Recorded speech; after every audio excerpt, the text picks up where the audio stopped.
చదువుకోవాలి. దాన్నొక interesting challenge మనకి నేను స్కూల్లో నేర్చుకుంది ఆ ఈక్వేషన్‌లు ఏవి పనికిరాలే గానీ, అప్పుడు ఎగ్జామ్స్‌తోని డీల్ చేసిన స్ట్రెస్, ఇప్పుడు రిలీజ్‌తోని డీల్ చేసిన స్ట్రెస్ సిమిలర్ ఉంటాయి.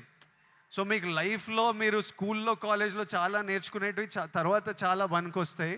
ఇప్పుడు కశ్మీర్‌లో ఇట్లాంటివి అయితున్నాయి గదా! దానికి కూడా సొల్యూషను ఆ కొడుకులకి ప్రాపర్‌గా ఎడ్యుకేషన్ ఇప్పించి ఇట్లా బ్రెయిన్ వాష్ గాకుండా ఏం సాధిస్తారో నేను చెప్తున్నా, Kashmir ఇండియాదే, Kashmiris మనోలే.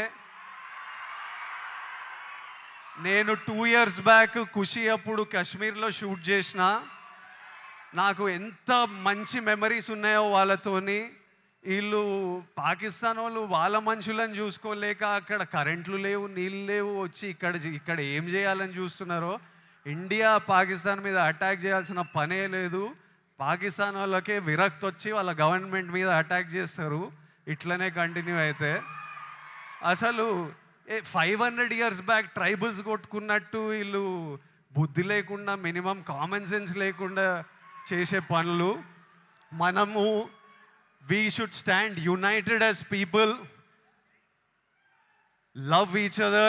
India, as people, we need to always move forward, stay united. Education is super key. మన ఇంట్లల్లో మనం హ్యాపీ ఉండి, మన పేరెంట్స్ హ్యాపీ ఉండి, మనం హ్యాపీ ఉంటేనే ప్రోగ్రెస్ అవుతాం. అందరూ హ్యాపీగా ఉండండి. I wish you all great success.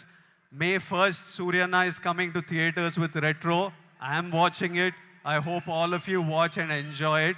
And Suryana, as my older brother, I just hope I always have your blessings in my life, in my career, and I will always seek advice from you whenever I need it. And thank you for always being there whenever I asked for it, whenever I didn't ask for it. I remember during Taxiwala, నా cinema ఏదో leak అయిపోయింది release ముందే. Taxi